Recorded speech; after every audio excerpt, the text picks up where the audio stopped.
I'm really excited to announce our next speaker because he's awesome and he's dynamic, and I will get to his intro so we could actually hear him. Derek Feldman is a sought-after speaker, researcher, and advisor for cause and corporate social responsibility engagement. He has worked with organizations such as PBS, United Way Toronto, Action for Healthy Kids, Forbes Fund, Case Foundation, and the Chronicle of Philanthropy to understand the next generation of donors, activists, and employees who are redefining causes. Derek is also president of Achieve, a creative research and campaigns agency based in Indianapolis and West Palm Beach. Derek founded Achieve to help causes and companies address their most pressing issues as an advisory through audience research, internal and external, and with data-driven awareness fundraising campaigns. Derek is the lead researcher and creator of the Millennial Impact Project, a multi-year study of how the next generation supports causes. The annual Millennial Impact Report is cited regularly by such outlets as Forbes, Time, Wall Street Journal, and Fast Company. Derek is co-author of the book Cause for Change, The Why and How of Nonprofit Millennial Engagement, and the upcoming title, Cause and Effect, How Social Movements Amassed Viral Participation from a Generation of Do-Gooders. Please join me in welcoming Derek Feldman.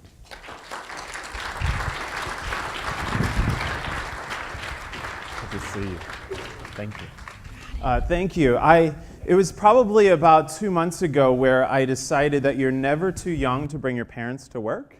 And so I asked my dad if he wanted to see what I do during the day, because I don't know if you're like me, but my parents are still a little confused about what I do. And so I bring him there, and they read this bio, just very similar to what you just heard. And we get back to the hotel room, and I tell my dad, I said, "So what did you think?" And he goes, "How come they didn't mention all the bad things you did growing up?" And I said, "Well, what do you mean?" He's like, "The fact that you threw eggs at your sister when you were 7, or all these other things that you've done, including, you were a zoology minor and a criminal justice major in college, and your mother and I were worried about what you're going to do with your life and all these other kinds of things." And so I'll say that that's a great bio, but know that there are some other things I'm not as proud of during my younger years. I appreciate being back again this year, and as you may have heard, I was here last year talking a little bit about what we've discovered with the Millennial Impact Project to date. Just to give you a little bit of an overview, if you didn't have a chance to actually hear the webinar that we did or last year's presentation. So I lead the Millennial Impact Project. The project started in 2009, and I do have to give my friends, the Case Foundation, a really big kudos here, and you should too. Gene Case came to us to try and look at how can we understand this new generation, those in their 20s and early 30s, and how they get involved with causes. We've done the research through several different avenues, not just directly looking about how millennials work with causes, but what they do in the workplace.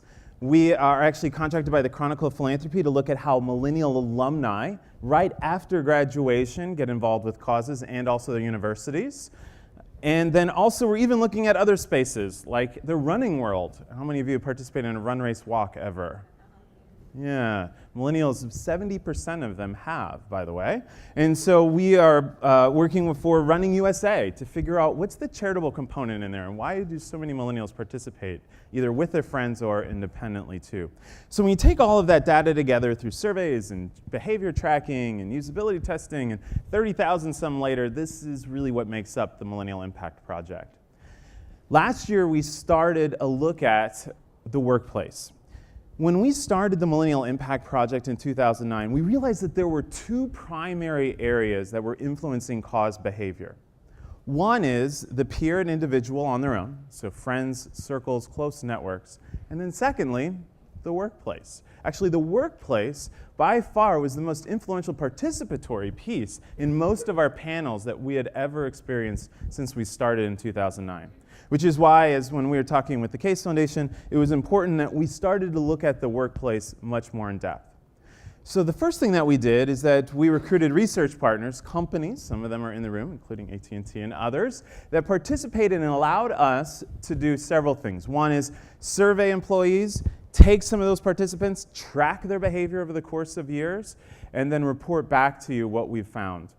So we did that initially in the summer of last year. You can see some of that data. What I'm going to talk about today is I'm going to talk about what we've noticed after we have been tracking about 50 individuals at various sizes and companies in our research partners over the course of the last year. See what's been validated and not. All right? So our plan today is to talk through 3 primary places of study that we're looking at. We're looking at the culture. And when I talk about culture, I mean internally, looking at the relationships between the manager as well as the relationships with fellow peers. In terms of relationships, I'll highlight more of those relationships around the manager and senior level as well. And then I'll end to talk about resources, how this age group looks at resources from time and skill and talent, and of course money and where that goes to. So we'll cover all 3, and then after that 30 minutes, I'm going to invite my friends from AT&T to come up, and we'll have a discussion at all levels of management going down. Sound good? All right, let's do this. So the first one is around culture. There's something that we noticed early on in the previous studies that we started, is that initially, I have to tell you, is that the millennial wasn't gearing up to do a tons of cause work. We use the term cause work, and when we do a lot of our studies, because that work and that term is most understood by the generation and the employee base when we were going through it. When the individual was exposed to what the company was actually doing related to community or internal related to employees in CSR, then heightened participation and interest, moving from interest from 33, 38% all the way up higher to 55, 56, and even beyond there. Which goes to tell us that actually the millennial didn't come to the space just because of the corporate cause work, but once introduced to it, it had a greater effect on what they were actually doing. It was the human resources recruiting agent that actually made the most influential discussions with them about cause engagement. Individuals that we tracked prior to recruitment and getting into the companies didn't really look at the CSR websites too much. However, they did go to those after the HR recruiting talent agent actually told them about what the company was doing. And the CSR and opportunities within the community were actually one of the primary reasons, once positioned between that job and another job, of taking it with that company. So once introduced, it actually incredibly influences the behavior going forward. Now, what we also started to notice is we tracked the culture. We looked at department versus company, the department coworker versus the cross-department coworker. And then we also looked at how the individual with the larger company as a whole. When we think about the culture of a company, these are all of the units, the individual entities that exist within the companies. What's also interesting about if you take each one of these independent and just analyze it on its own without the rest, so the unit, the department, and how that exists and its relationships amongst people that are within it, versus the company as a whole, you start to find out that there are interesting dynamics just even within those individual cells. We're also participating in a study in Germany right now where we're testing whether or not if you keep the department the same exact age, everybody in the department's the same, if you will actually have a greater output of community support and CSR work. The interesting early findings is the answer is yes. That when they were all in the same generation, they did actually have higher output. Now, some of us would say, do we really want to have the same homogeneous generations within every single department? We spent a lot of time trying to mix and match together. So it's an interesting study as we're trying to get through it. We'll have more of that next year. So as we look at each one of these entities, there's something that you should know. Anytime that we had a smaller unit in comparison to the larger, the smaller unit had the most influence every single time. Every single department was the more influential to the individual than the company was. The department coworker mattered much more than the department coworker across the aisle. And what's even more important is the fellow individual mattered more than the company and the larger CEO or C-suite and so forth. It didn't mean that there was a lack of respect. Trust me, that was all there. Or that there was a lack of interest in that higher level. But when the individual kept on, when we followed their behavior and what they were doing, time and time again, the most influential piece was the very localized environment that they were in on a daily basis. Mass communication would be sent to them, and by the way, we received all of that. Communication about getting involved and doing this didn't matter. As soon as my individual peer in my department said we need to do this, immediate higher participation.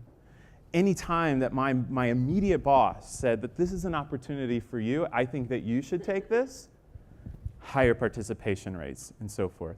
So as we look at it, what we have to say now is that most of the CSR community cause work with millennials is sought after to be very localized within companies, very small based with individuals that they work with on a constant basis.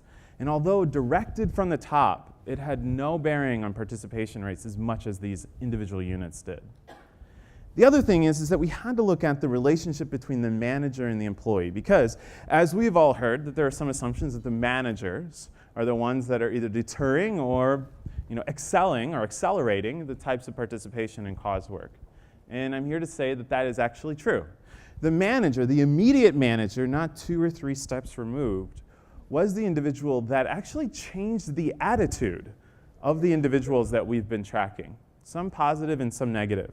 And what's interesting about the managers that we've been tracking so far, and now we're in 6 months into that piece. We have another 6 months that we started in January, so we'll report this fully in June, obviously if it continues at this pace. It wasn't necessarily sometimes that the manager wasn't interested in cause work. It wasn't that they didn't believe that the CEO, per se, and what they were trying to do.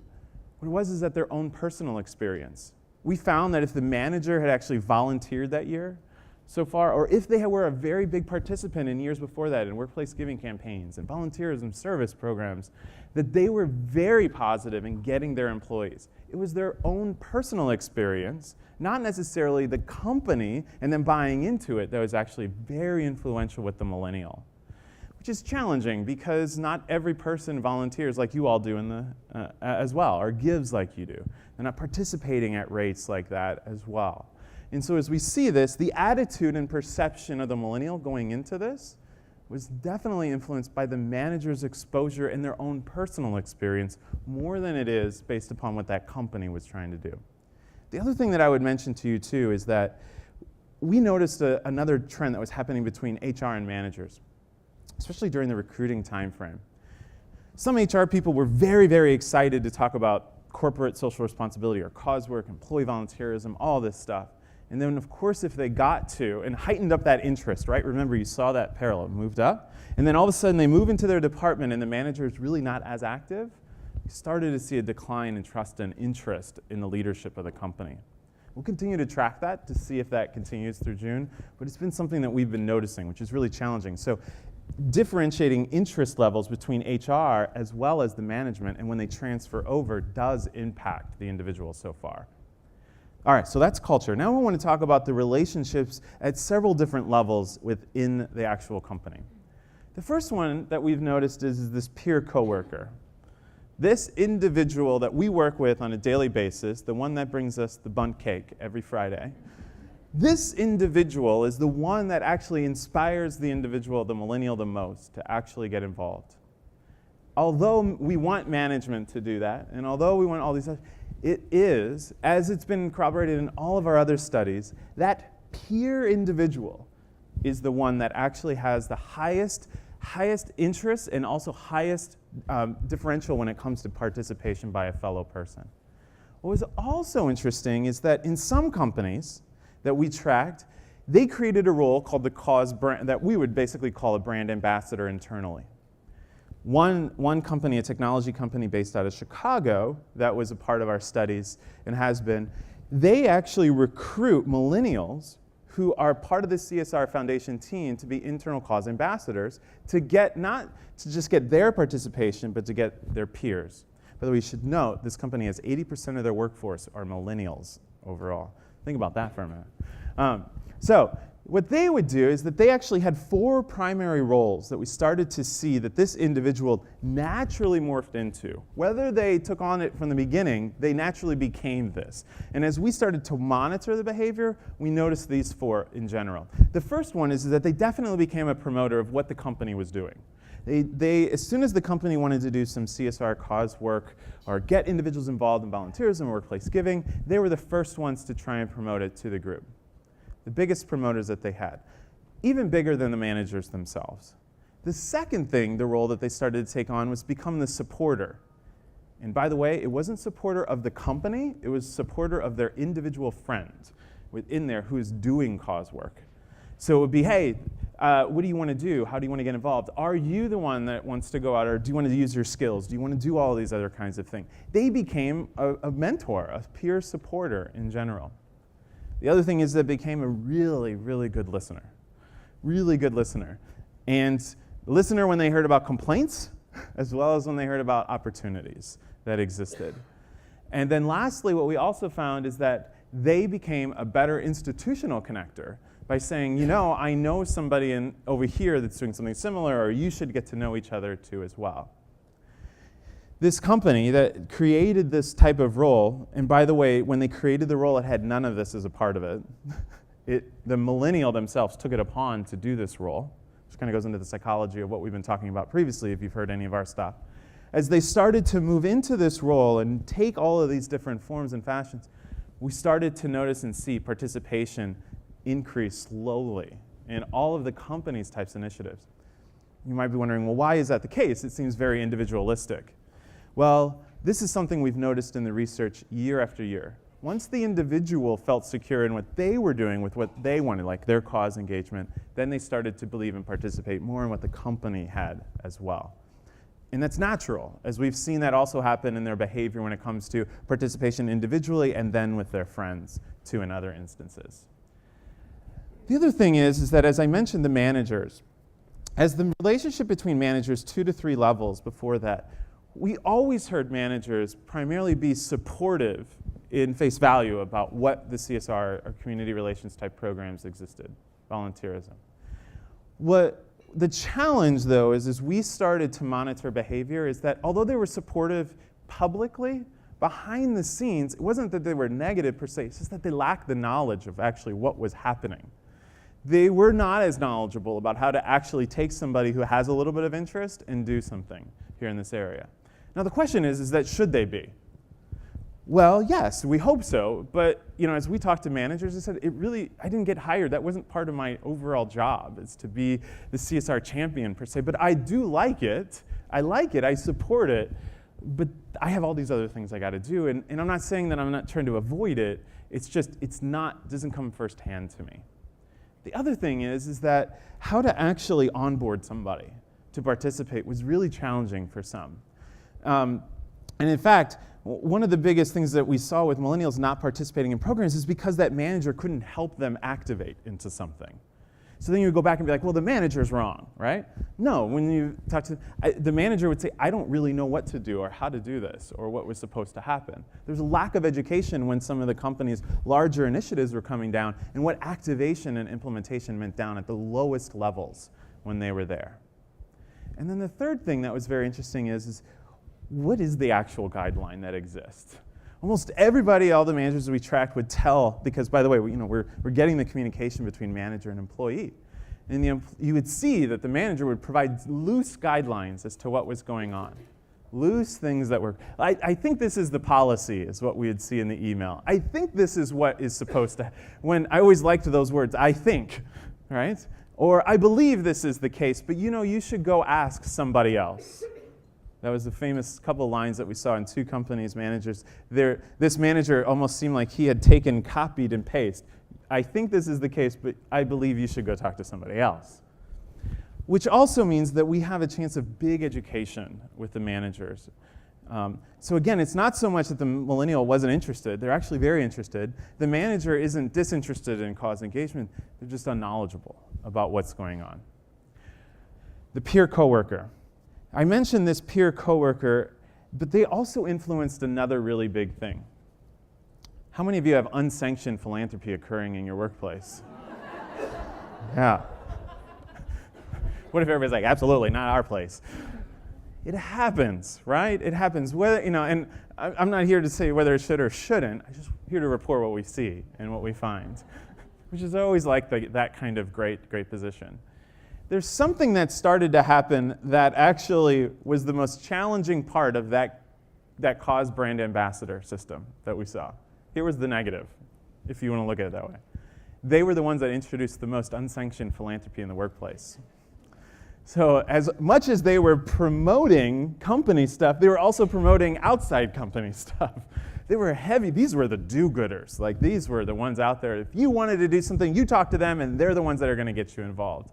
They were more educated, they were more helpful, and by the way, they were more supportive because they were the ones bringing in stuff all of the time, sometimes competing forces in general.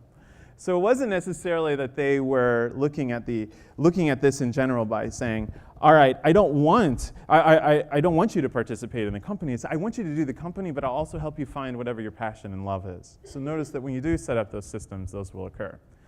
We also noticed in the resources section of all of this is that the sanctioned versus unsanctioned had another interesting effect on the individual. Here's what we noticed is around the attitude. When the individual, the millennial, participated in unsanctioned philanthropy in concert with sanctioned philanthropy, their attitude was actually much better towards the company's cause work. Also very interesting, too, is that depending upon whether or not the manager allowed unsanctioned work, as well as the CEO level or higher level there, we started to notice the attitude even spike even more. And then we also looked at the unsanctioned behavior and where that goes, and some of that unsanctioned behavior tended to be moving into more individualistic behavior on their own with causes as well. So when you looked at the attitude overall of the millennial inside the company when it came to it, towards this area, the more unsanctioned individualistic opportunities that they were given or afforded, combined with the company as a whole, had the highest rates of attitude towards all of this.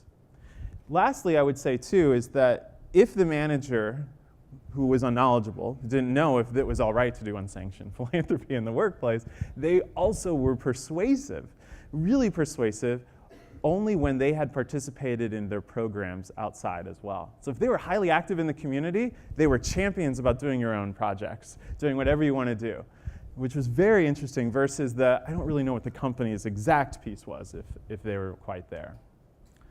Workplace giving. So I mentioned that we have this sanctioned versus unsanctioned. The millennials that we're tracking so far, this is the rates that we're having. So in June, I'll report and give you the final where we are after a year.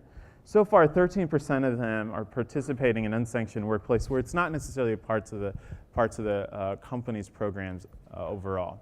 The other thing that's really interesting about the result of all of this, if the individual had knowledge of how their participation in the sanctioned programs, they were more likely to participate again. Retention was much higher.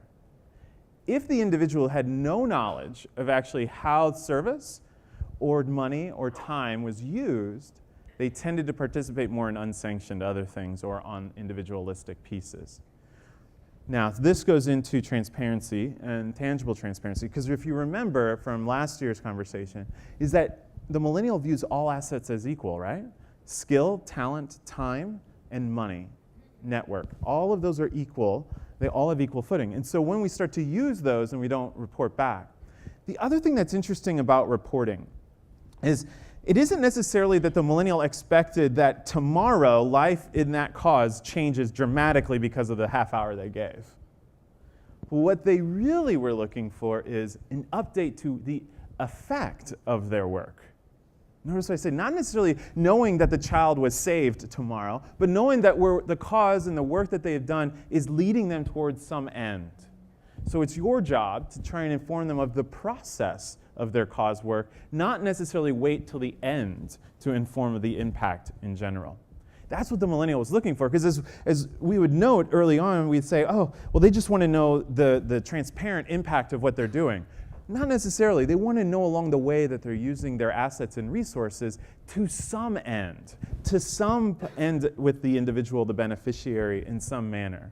And when none of that happened, higher interest in other individualistic work or unsanctioned type philanthropy efforts in general. So here's what we know, and then I'm going to bring up my folks from AT&T up. So far, we've noticed this. Anytime that there were intentional offerings that were built with authenticity at the executive and the management level, we started to see high rates of attitude and higher rates of participation. When I say by intentional offerings is, the offering is there, that offering had intentional guidelines with it, and it was explained, and the department unit as a whole understood those. Another company we tracked actually tracked implementation of cause programming internally by units and departments and said, does this department manager understand it, and how is this unit participating, not just individually? The second thing, motivations. There were times that some of our millennials in our panels have felt that management and leadership was that they weren't really as motivated to do this. It's just been part of what's been going on. The ones that were very intentional, their motivation, they were really excited, sometimes happened around the unsanctioned philanthropy more than it did around the sanctioned programs. And because of that, think about it, your manager is getting you more excited about doing stuff on your own versus doing something with the company. And therefore, they started to go that route in general. The third piece, messaging. If you were here last year, I mentioned some words that typically do not resonate well. Well, here is another case where most of them had no knowledge of the world of CSR work, sustainability, all of these other kinds of things. They did care about helping people, doing good. Watch the messaging a little bit. Activation is based upon the individual's assumption or assuming the content and making an impulsive decision with their team. Make it happen easier that way. The other one is intentional management. The management, the first level of management was intentional about helping every individual succeed within the company and on their own. Both of those have been very successful. A company on the West Coast that's a research partner with us, they take that manager and help them and train them in the beginning to understand you've got new people coming in, here's how they can be successful within the company's programs, and here's what you can do to help them be successful on their own. It's a dual road, and they've been successful that way. And then leadership. They could sniff out when the CEO was inauthentic. Trust me, we got a lot of it. And in fact, what was interesting, we even have emails that where the CEO would send it out, and then the millennial would send us out other emails and other things in which it was contradictory. They can feel and witness the authenticity. That's this generation's biggest thing. So if the leadership is inauthentic and non-intentional in this work, you're definitely going to get that in participation rates as well. So that's what's been happening over the last 6 to 8 months. Now I'm going to invite my friends from AT&T up, and we're going to have a lively discussion about what they're seeing on their end.